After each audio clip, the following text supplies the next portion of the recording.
你第一眼諗起荷蘭係咪仲係風車、鬱金香同埋阿姆斯特丹嗰種好超嘅自由氣息？但係如果你親身去到當地，甚至深入了解呢個國家嘅運作模式，你就會發現呢個地方完全唔係表面上睇落咁浪漫。喺佢哋嗰種極度理性、極度追求自由同高效率嘅文化背後，隱藏住一啲令外國人睇到瞠目結舌，甚至有啲得人驚嘅真相。今次我就同大家拆解荷蘭最令外國人震撼、最顛覆認知嘅10個真實現象，尤其是第一位，真係無數遊客一唔留神就會誤入嘅危險地帶，一旦行落去，真係隨時冇得反轉頭。大家平日喺旅遊節目或者雜誌上面睇到嘅荷蘭，好似到處都係長腿靚女、精緻嘅花海，仲有極度開放嘅社會氛圍。好多人都會以為荷蘭係一個浪漫嘅天堂，但係你有冇諗過喺呢個被外界稱為靚女之國嘅地方，竟然會喺歐洲嘅生育同社會福利討論入面衍生出一個好特別，甚至令好多亞洲人覺得好難以接受嘅現象。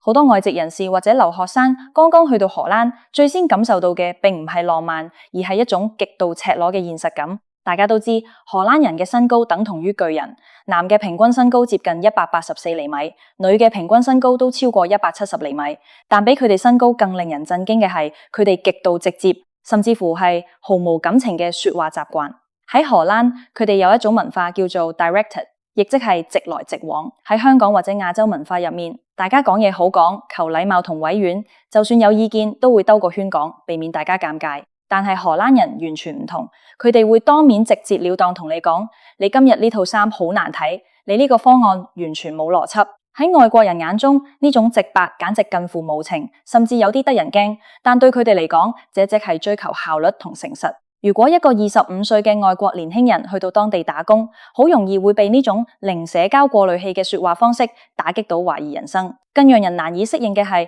呢種直白滲透喺佢哋嘅職場、朋友交際，甚至係家庭關係入面。如果你同一個30歲嘅荷蘭同事合作，你做得唔好，佢唔會喺背後同人講你閒話，而係會喺全公司開會嗰陣直接指住你個名，話你嘅工作表現唔合格。喺亞洲人嘅觀念入面，呢啲叫唔給面子。但在荷蘭人嘅邏輯入面，表面客氣但暗中不滿，先係最唔道德嘅行為。佢哋覺得直接講出問題，先係節省大家時間嘅最佳方法。如果你同佢哋食飯，你問佢哋今日個餐好唔好食，如果個麵包稍微硬咗少少，佢哋會好嚴肅咁同你講，呢個麵包烘得太過火，簡直係失敗。這種對事實嘅執着，常常令到初來報到嘅外國人感到好有壓力，甚至覺得荷蘭人好似永遠都喺度批判緊全世界。不過講到最令外國人感到不可思議嘅，仲要數到佢哋喺醫療同生育方面嘅態度。荷蘭嘅醫療系統可以話係全歐洲最冷酷嘅系統之一。喺香港，你如果感冒發燒或者身體唔舒服去睇醫生，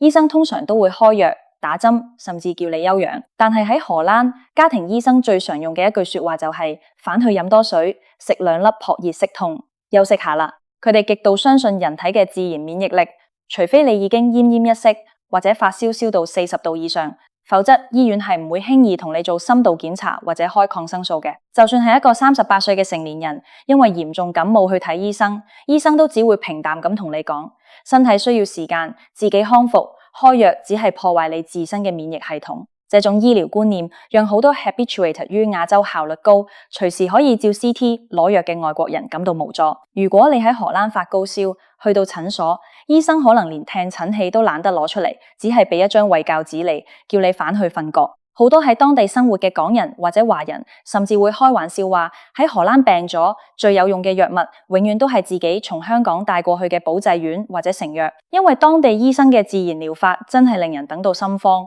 這種極度自然嘅哲學延伸到生仔呢件事上面，就出現咗一個震驚好多外國人嘅現象。喺全球絕大多數先進國家，超過99%嘅孕婦都會選擇喺醫院嘅無菌手術室或者產房入面生仔，但係喺荷蘭有接近30%嘅媽媽係選擇喺自己屋企嘅床上面自然分娩。喺荷蘭人嘅觀念入面，懷孕同生仔根本唔係一種疾病，而係一種自然嘅生理過程，所以唔需要去醫院治病。當一個32歲嘅荷蘭孕婦準備生仔嘅時候，如果佢嘅孕期一切正常，助產士會建議佢留喺屋企，喺自己熟悉嘅客廳或者房入面鋪好防水墊，就在家裏人嘅陪同下將 BB 生出嚟。如果孕婦主動要求去醫院生，甚至要求打無痛分娩針，喺以前甚至會被視為一種冇必要嘅醫療浪費。雖然近年打無痛嘅比例有所上升，但在家分娩嘅傳統依然極度根深蒂固。對好多習慣咗醫院高度監控同無菌環境嘅亞洲家庭嚟講，喺屋企生仔這種做法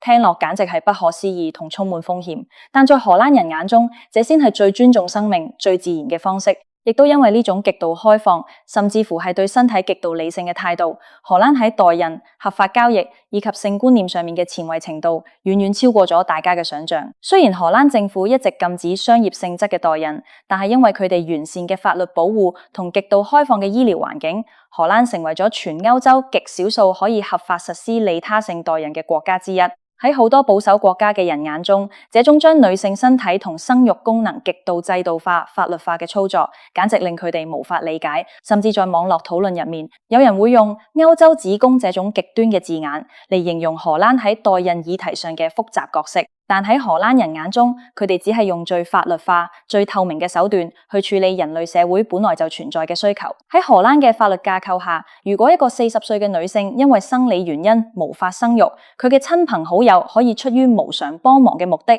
為佢代孕，整個過程受高度嚴格嘅法律審查同心理評估，目的係保障各方嘅權益。但這種將傳統家庭觀念、生育行為高度剝離同制度化嘅做法，喺國際上引發咗極大嘅爭議。有人讚賞佢哋理性同尊重人權，亦有人批評佢哋過分冰冷，將人類最原始嘅情感同生理功能變成咗法律條文下嘅程序。除咗生育同醫療觀念令人咋舌之外，荷蘭人喺生活細節上面嘅某些習慣，亦都令好多香港人覺得匪夷所思。例如佢哋嘅玻璃屋文化。如果你喺夜晚上行喺阿姆斯特丹或者鹿特丹嘅住宅區，你會發現一個好奇妙嘅現象，絕大多數一樓住戶嘅大窗簾竟然係完全拉開嘅。你可以清清楚楚咁睇到入面嘅人在食飯、睇電視，甚至喺客廳行嚟行去。喺香港，大家十分注重私隱，門窗通常關得密密實實，連窗簾都要遮光布。但荷蘭人唔同，佢哋傳統上認為我冇做虧心事，做咩要遮住？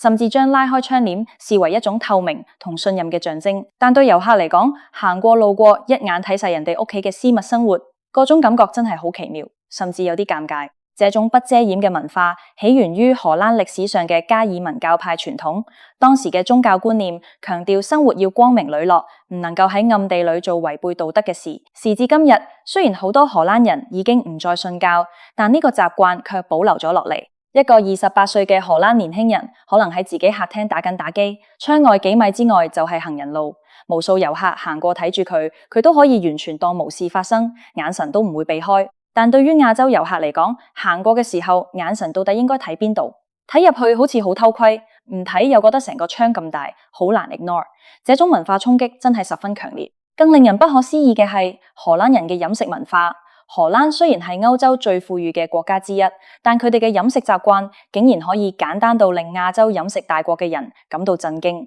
喺荷蘭，午餐通常係極度單調嘅2片冷吐司夾1片芝士，再加一杯牛奶，這就係一餐。無論係35歲嘅公司高層，仲係18歲嘅普通實習生，大家喺中午12點半嘅時候，都係拿住個塑膠盒食緊冷冰冰嘅三文治。對於講究上機食先，食午餐要有熱食、有湯有菜嘅香港人嚟講，荷蘭人這種對食物只要能維持生命體徵就得嘅態度，真係讓人覺得佢哋活得太過理性同冰冷。荷蘭人對食嘅態度可以話係生存大於享受。喺佢哋嘅超級市場入面，最熱銷嘅食物永遠係預先切好嘅蔬菜包、冷藏嘅微波爐便當同埋各種罐裝嘅湯。佢哋唔會花2-3個小時去煲一鍋湯，亦唔會好似法國人或者意大利人咁用2小時去享受一頓午餐。對佢哋嚟講，食飯只係給身體補充燃料嘅過程，正如車要加油一樣。如果你邀請一個45歲嘅荷蘭朋友去食一頓精緻嘅廣東飲茶，佢可能會覺得點心好味，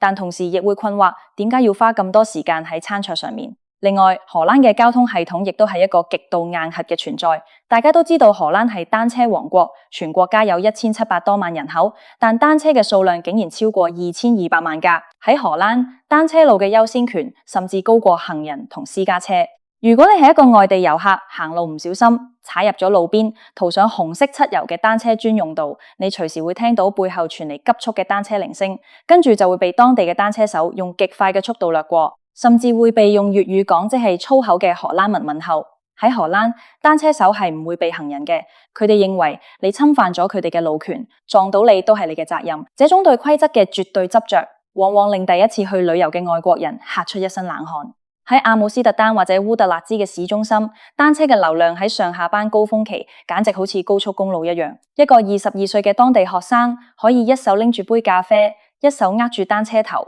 喺人群入面以每小時20公里嘅速度穿梭。如果你作為行人喺冇睇清楚嘅情況下突然踏入單車路，後果可能係直接被撞飛。喺荷蘭，單車路係神聖不可侵犯嘅，私家車司機禮讓單車，但單車手絕對唔會禮讓亂入嘅行人。這種高度階級化嘅路權意識，完全打破咗外國遊客對慢活單車王國嘅浪漫幻想。再講到荷蘭嘅安樂死制度，呢個亦係全球討論度極高，而且讓人感到心驚嘅話題。荷蘭喺2002年成為咗全球第一個將主動安樂死合法化嘅國家。只要病人承受住無法忍受且沒有改善希望嘅痛苦，經由2名獨立醫生評估同確認之後，就可以合法申請結束生命。無論係80歲患有末期癌症嘅長者，仲係承受住極度嚴重心理疾病嘅成年人，只要符合嚴格嘅法律程序，都可以自主選擇離世。這種將生命自主權放喺第一位，甚至凌駕於傳統道德同宗教觀念之上嘅做法，